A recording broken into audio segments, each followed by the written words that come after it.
अस्सलाम वालेकुम guys, welcome back to my YouTube channel. आज का हमारा टॉपिक है effects of an electric current. कि जब भी हमारे पास इलेक्ट्रिक करंट जो है गुज़रता है किसी भी चीज़ से, किसी भी हम कंडक्टर में से उसको गुजारते हैं या किसी भी मटेरियल से जब हम इलेक्ट्रिक करंट को पास करते हैं तो उसका क्या इफ़ेक्ट होता है।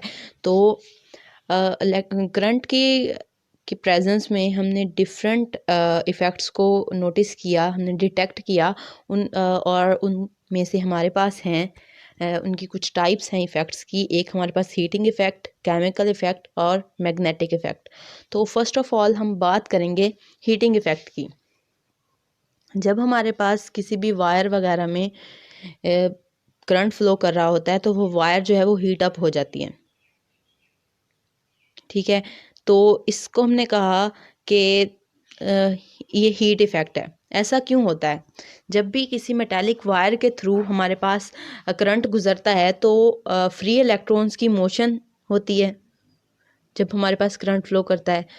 और वो इलेक्ट्रॉन्स जब दूसरे एटम्स के साथ हमारे मेटल्स के जो भी एटम्स होते हैं उनके साथ टकराते हैं, कोलाइड करते हैं, तो अपनी कुछ केमिकल काइनेटिक एनर्जी जो है वो अपनी कुछ काइनेटिक एनर्जी उन एटम्स को दे देते हैं, जिसके रिजल्ट में जो हमारे पास हमारी मेटल के एटम्स होते हैं उनकी काइनेटिक एनर्जी इंक्रीज़ हो जाती है, उनकी वाइब्रेशंस बढ़ जाती हैं, ठीक है। और उनकी वाइब्रेशन की वजह से वहाँ पर वायर के अंदर एक हीट जो है वो जनरेट हो जाती है, ठीक है। उस हीट को जो है हम एच से डिनोट करते हैं और इसमें जो हमारे पास करंट प्रोड्यूस होता है वो आई है। अगर हम इसको डिनोट करें हम इस एनर्जी को, तो हमारे पास H is equal to I square R T का जो हमारे पास फार्मूला है वो हमें दिखाई देता है कि किस तरह से। और हमारे इस हीटिंग इफ़ेक्ट के हमें बहुत सारे फ़ायदे भी होते हैं, ठीक है। ये हमने एग्जांपल के तौर पे एक फिलामेंट बल्ब लिया। जैसे हमारे पास करंट फिलामेंट से थ्रू करता है, से मूव करता है, उससे फ्लो करता है, तो वो हीट अप हो जाता है और इसकी जो रेजिस्टेंस है वो इंक्रीज़ हो जाती है। तो ये ओहम लॉ जो है वहाँ पर होल्ड नहीं करता, ठीक है। V is equal to I R नहीं रहता। हमारी रेजिस्टेंस और हमारी रेजिस्टेंस जो है वो आहिस्ता आहिस्ता बढ़नी शुरू हो जाती है, क्योंकि हमारे काइनेटिक एनर्जी जो है हमारे मेटल आयंस की वो बढ़ जाती है, उनकी वाइब्रेशंस जो हैं वो बढ़ जाती हैं, जिसकी वजह से रेजिस्टेंस जो है वो इंक्रीज़ हो जाती है और हमारा जो ओहम लॉ है वो एप्लीकेबल नहीं रहता। लेकिन अब हम इस को कहाँ कहाँ यूज़ कर सकते हैं इस हीटिंग इफ़ेक्ट को? हम इलेक्ट्रिक हीटर्स में, जहाँ पर हमने हीट एज अ प्रोडक्ट हमें चाहिए होती है। केटल्स में, जहाँ पर हमें पानी को गर्म करने के लिए केटल्स में हम ये इफ़ेक्ट को यूज़ करते हैं। टोस्टर में, इलेक्ट्रिक आयरन में, इन सब में जो है हम हीटिंग इफ़ेक्ट को यूज़ करते हुए जो है जब करंट को पास करते हैं हीट प्रोड्यूस होती है और हम उस हीट से जो है अपना काम लेते हैं। अब उसके बाद नेक्स्ट हमारे पास आ जाता है कि ऐसा हमारे पास शॉर्ट सर्किट की वजह से भी हो सकता है, ठीक है। और किसी दूसरे अगर हमारे पास ओवरलोड हो जाए किसी भी चीज़ में तो भी हमारे पास ओवर हीट हो सकती है कोई चीज़। और अगर इंसुलेशन हमारे पास इसके कुछ डिफेक्ट्स भी हैं कि अगर हमारे पास जो हीटिंग इफ़ेक्ट है ये ज़्यादा हो जाए तो इसकी वजह से हमारी जो एप्लियंसेस होती हैं वो जल सकती हैं, वायर ओवर हीट होकर वो फ्यूज़ हो सकती हैं, डैमेज हो सकती हैं, उनकी इंसुलेशन जो है वो आग पकड़ सकती है। तो इसके कुछ जो हैं वो नुकसानात भी हैं जिनसे हमें बचना होता है। अब नेक्स्ट हम बात करेंगे magnetic effect of electric current. जब करंट किसी भी स्ट्रेट वायर, कॉइल या सोलेनॉइड से गुजरता है तो तो इसके अराउंड जो है एक मैग्नेटिक फील्ड प्रोड्यूस हो जाती है। तो अब वो मैग्नेटिक फील्ड जो प्रोड्यूस होती है वो हमारे पास मूविंग करंट का मैग्नेटिक इफ़ेक्ट है, ठीक है। और हमारी फील्ड की स्ट्रेंथ जो है वो करंट की वैल्यू और इसके और हमारे पास जो भी चीज़ है उसका हमारी वायर से डिस्टेंस जो है इस पे डिपेंड कर रही होती है हमारी स्ट्रेंथ ऑफ मैग्नेटिक फील्ड, ठीक है। इसको हम यूज़ कहाँ कर सकते हैं? हम गैल्वेनोमीटर में करंट को डिटेक्ट करने के लिए, मोटर्स में, फैंस में, ड्रिल मशीन्स में, ग्राइंडर्स वगैरह में हम मैग्नेटिक इफ़ेक्ट को यूज़ करते हुए काम में ला सकते हैं। हमने बात की कि मैग्नेटिक इफ़ेक्ट जो होते हैं इलेक्ट्रिक करंट के मैग्नेटिक इफ़ेक्ट के बारे में। अब नेक्स्ट हम बात कर रहे हैं इसके केमिकल इफ़ेक्ट्स के बारे में।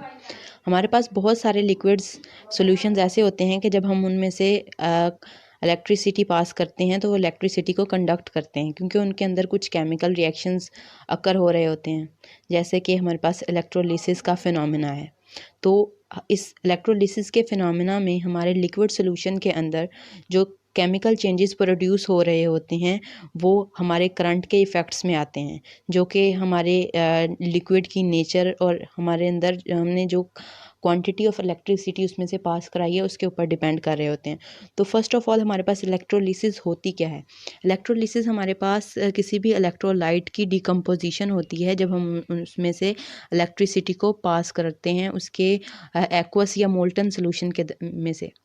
हम फॉर एग्ज़ाम्पल हमने एक सोल्यूशन लिया जिसमें हमने H2SO4 और CuSO4 को डाला इन डाइल्यूट फॉर्म। इन दोनों लिक्विड्स को हमने लिया और हमने इनका केमिकल रिएक्शन करवाया। तो इसमें हमारे पास जो प्रोसेस होगा, इसमें हमारे पास डिकम्पोजिशन होगी हमारे इलेक्ट्रोलाइट की, जब हम उसमें से करंट को गुजारेंगे। तो ये हमारा प्रोसेस कहलाएगा इलेक्ट्रोलिसिस। इसमें हमारे पास फर्स्ट ऑफ ऑल इलेक्ट्रोलाइट क्या होता है, ठीक है। हमारे पास एक ऐसा सब्सटेंस जो कि हमारे पास एक्वस या मोल्टन फॉर्म में हो, ठीक है, और हम उसको आयंस के अंदर डिसोसिएट कर दें ताकि हम अपनी हीट को या करंट इलेक्ट्रिसिटी को उसके अंदर से कंडक्ट करा सकें। फॉर एग्ज़ाम्पल जैसे हम NaCl की एग्ज़ाम्पल लेते हैं कि NaCl को अगर हम सोल्यूशन फॉर्म में लें और हम तो हमारे पास Na और Cl अलग-अलग बन जाते हैं इन एक्वस फॉर्म में, ये इनके आयंस बन जाते हैं। ये हमारे पास NaCl का क्या हुआ इस फॉर्म में, NaCl जो है हमारे पास ये इलेक्ट्रोलाइट है, ठीक है। The liquid which conducts electric current is called electrolyte. जो भी हमारे पास एक्वस सब्सटेंस है जो कि इलेक्ट्रिसिटी को कंडक्ट कर रहा है वो हमारे पास इलेक्ट्रोलाइट कहलाएगा। उसके बाद हमारे पास जितने भी इलेक्ट्रोलाइट्स होते हैं, जितना भी इसमें हमारे पास एक इलेक्ट्रोड होता है फर्स्ट ऑफ ऑल, ठीक है। इलेक्ट्रोड क्या होता है, हमारे पास इलेक्ट्रोड कोई भी मटेरियल होता है in the form of wire या रॉड या कोई भी प्लेट हो सकती है, ठीक है, जिसके थ्रू हमारा जो इलेक्ट्रिक करंट है वो एंटर होता है हमारे इलेक्ट्रोलाइट के अंदर या इलेक्ट्रोलाइट को लीव कर रहा होता है। हम उसको कह रहे हैं कि ये हमारे पास इलेक्ट्रोड है। ये हमारे पास कोई वायर भी हो सकती है, कोई रॉड हो सकती है, कोई प्लेट हो सकती है।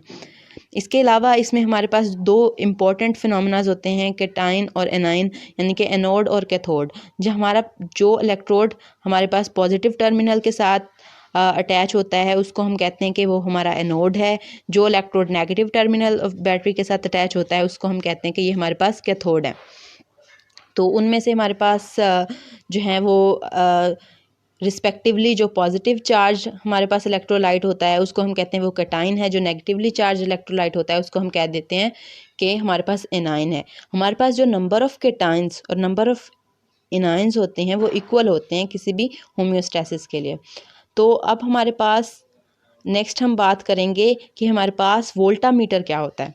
वोल्टामीटर हमारे पास एक ऐसी वेसल होती है जिसके अंदर ये प्रोसेस टेक प्लेस करता है और इसके अंदर दो इलेक्ट्रोड्स होते हैं और हमारे पास जो लिक्विड हम यूज़ कर रहे होते हैं वो हमारे पास इसी अपरेटस के अंदर मौजूद होता है और इसी के अंदर हमारे पास इलेक्ट्रोलिसिस का फिनोमेना अकर होता है। तो फर्स्ट ऑफ ऑल हम कंसीडर करते हैं कि हमारे पास एक वेसल है वोल्टामीटर जिसके अंदर हमने CuSO4 का सोल्यूशन लिया हुआ है, ठीक है। इसमें हमने जो दो इलेक्ट्रोड्स रखे हैं दोनों कॉपर के हैं, ठीक है। हमारे पास जो सोल्यूशन है जो हमने यूज़ किया है हमारे वोल्टामीटर के अंदर, उसके अंदर हमारे पास कॉपर आयन है जो कि हमारे पास एनाइंस हैं और हमारे पास सल्फ़र आयन्स हैं, ठीक है। अब ये दोनों हमारे पास सोल्यूशन के अंदर प्रेजेंट हैं। जब हम इसमें से करंट गुजारेंगे तो हमारे पास जो कॉपर के पॉजिटिव आयंस हैं ये हमारे कैथोड की तरफ मूव करेंगे और हमारे पास एक रिएक्शन टेक प्लेस करेगा कैथोड के ऊपर। जब हमारे पास जो कॉपर होगा ये दो इलेक्ट्रॉन्स को लेकर अपने आप को स्टेबल कर लेगा, ठीक है। तो कॉपर एटम्स जो हैं वो हमारे कैथोड के ऊपर जाकर डिपॉजिट हो जाएंगे।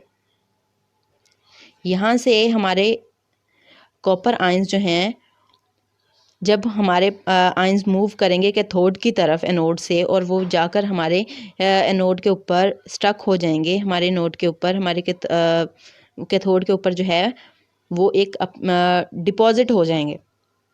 ठीक है, इसी तरह हमारे जो SO4 आयंस हैं ये एनोड की तरफ मूव करेंगे और हमारे पास जो हमारे पास कॉपर आयंस होंगे वो CuSO4 की फॉर्म में बन जाएंगे और हमारे पास एक केमिकल रिएक्शन प्लेस होगा जिसमें हमारे पास कॉपर आयन और SO4 के आयंस जो हैं ये मिलकर CuSO4 बनाएंगे।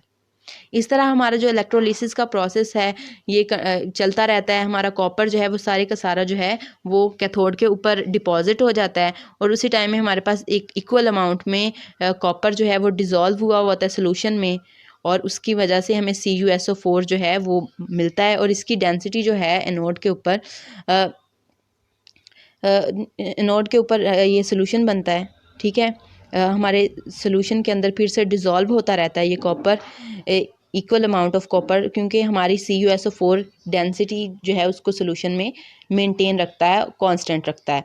तो जैसा कि ये आपको दिखाया गया कि किस तरह से हमारे पास कॉपर का 2 पॉजिटिव आयन था, इसने जब 2 इलेक्ट्रॉन्स लिए तो ये Cus बन गया। बिल्कुल इसी तरह जब इसने SO4 के साथ इंटरेक्ट किया तो CuSO4 बना और हमारे पास कैथोड जो था, हमारे पास जो कॉपर था वो जाकर अपने एनोड के ऊपर जमा होता रहा।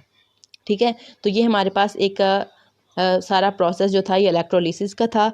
इसके अलावा इलेक्ट्रोप्लेटिंग भी हम के लिए भी यूज़ करते हैं। उसमें हम ऐसा करते हैं कि इलेक्ट्रोप्लेटिंग हमारे पास ऐसा प्रोसेस होता है कि हम इलेक्ट्रिक करंट को यूज़ करते हुए डिज़ोल्व मेटल कैटायंस को जो है हम रिड्यूस करते हैं और उनका एक कोहेरेंट मेटल कोट इलेक्ट्रोड के ऊपर जो है एक मेटल कोटिंग बन जाती है। हम इनको किसी भी एक थिन लेयर, इस प्रोसेस के थ्रू हम एक थिन लेयर जो है किसी भी मेटल की किसी दूसरी मेटल सरफेस के ऊपर बना देते हैं। जैसे कि फॉर एग्जांपल हमने इलेक्ट्रोप्लेटिंग करते हैं, हम आयरन के ऊपर गोल्ड की एक थिन लेयर बना देते हैं, तो वो हमारे पास गोल्ड या सिल्वर किसी भी चीप मेटल के ऊपर हम किसी एक्सपेंसिव मेटल को की एक थिन लेयर बनाते हैं। ये हमारे पास इलेक्ट्रोप्लेटिंग का प्रोसेस होता है। तो ये सब जो थे हमारे पास इफ़ेक्ट्स थे हमारे करंट के, कि जब भी करंट किसी भी चीज़ से किसी भी मटेरियल से पास होता है तो वो क्या क्या इफ़ेक्ट देता है। हमने हीट इफ़ेक्ट्स के बारे में पढ़ा, मैग्नेटिक इफ़ेक्ट्स के बारे में पढ़ा और केमिकल इफ़ेक्ट्स के बारे में पढ़ा और हम उनको किस तरह से अपनी लाइफ को अच्छा बनाने के लिए हम यूटिलाइज़ करते हैं, हमने वो भी देखा। अब इन सब के बारे में अगर आपका कोई भी क्वेश्चन हो तो आप नीचे कमेंट सेक्शन में हमें पूछ सकते हैं। आप हमें नेक्स्ट जो भी हमारा लेक्चर होगा उसका टॉपिक भी असाइन कर सकते हैं और like, share and subscribe my channel. Allah Hafiz. Good luck for the next time.